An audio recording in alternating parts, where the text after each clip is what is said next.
Dia nak bagi sedekah. Lepas tu siap ambil gambar kat dalam rumah yang orang ni teruk sangat. Tapi tujuan dia you nak menunjuk-nunjuk macam you seorang ada duit atau you seorang saja geti buat kebajikan. Sebab ramai tanya, sebab saya bukan ustaz, saya nak jawab. Kan? Ha.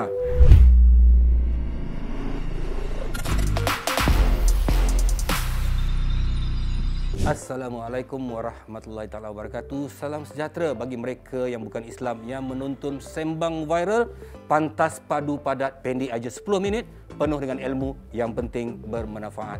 Dan sekali lagi Sembang Viral hari ini bersama dengan yang berbahagia Profesor Madya Dr. Muhammad Farid Ravi Abdullah. Terima kasih Ustaz sampai dekat sini lagi bersama dengan saya. Kan Ustaz ni nampak orangnya nampak macam sopan, lembut, dan itu akhlak yang perlu ada pada setiap manusia kan. Jadi salah satu lagi yang kita nak dalam akhlak manusia tu ialah sedekah. Sedekah ni ada saya dengar Ustaz cakap sedekah ni boleh panjang umur, boleh baikkan penyakit. Jadi kadang-kadang orang takut nak sedekah. Sedekah ni juga dia kata kalau kata bersedekahlah kamu maka tidak akan terluak walaupun sedikit pada harta engkau, malah aku tambahkan lagi firman Allah. Begitu hebatnya sedekah. Dalam konsep sedekah ni pada pandangan Ustaz kepada semua penonton Sembang Viral macam mana Ustaz? So sedekah ni adalah salah satu tuntutan dalam agama. Kita ada zakat, kita ada wakaf, kita ada sedekah. Barangkali sedekah yang paling baik adalah sedekah yang kita sampaikan kepada adik-beradik kita. Itu yang penting kan? Itu penting. So adik-beradik kita, Quran kata wa atizal qurba haqqahu wal miskina wa ibnas sabil. Sedekah ni Tuhan mulakan dulu dengan ahli kerabat, ahli keluarga. Mungkin kita ada anak pak long, anak mak long, sepupu sepapak kita yang ayah meninggal, mak meninggal, yang anak mereka yatim. So mereka diberi keutamaan dulu. Sedekah ni dia adalah pengimbang dalam kehidupan bermasyarakat supaya kita cakna antara satu sama lain. Sebab rezeki itu yang Allah bagi pada kita bukan semua hak kita. Betul itu. Jadi kalau kita kena kongsi dengan orang lain supaya rezeki itu bertambah lagi. Itu janji Allah.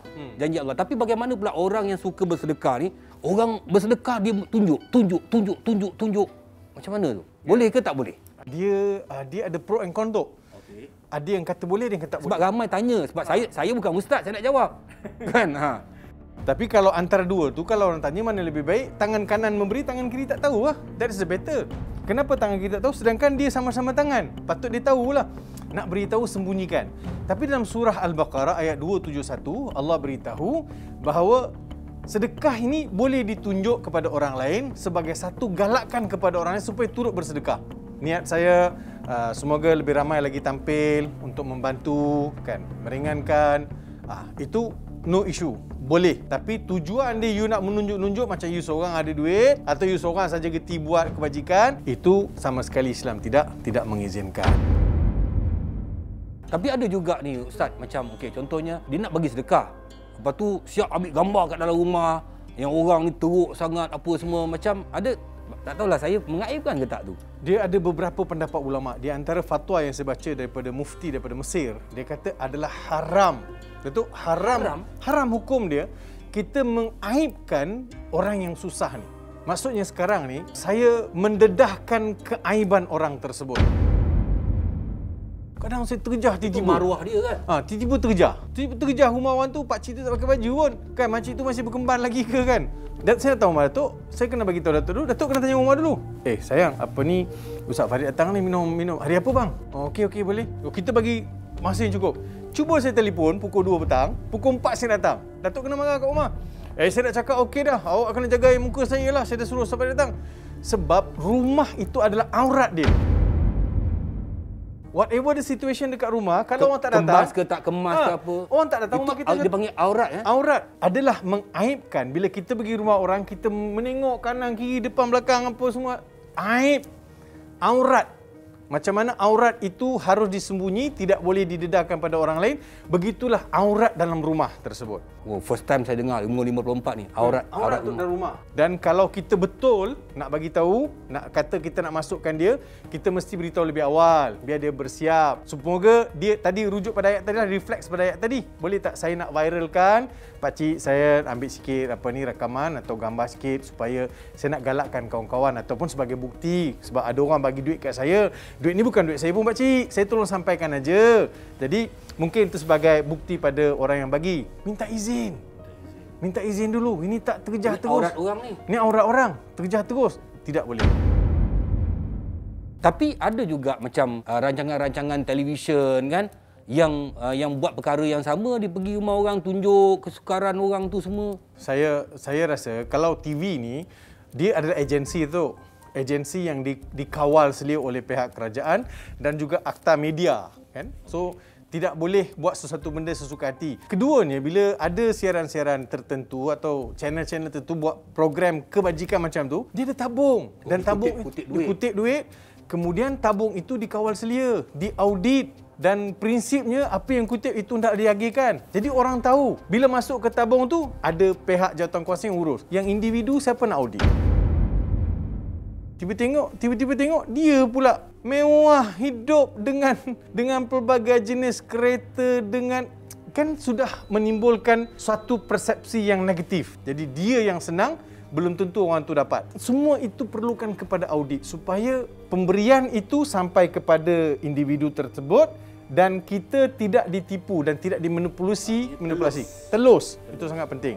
Wow. Tapi ada orang Ustaz kan, dia buat banyak sedekah apa benda semua, tapi dia ada sisi keburukan pada diri dia. Yang dia buat keburukan tu tapi dia menutup dengan apa yang dia buat dengan menggunakan sedekah.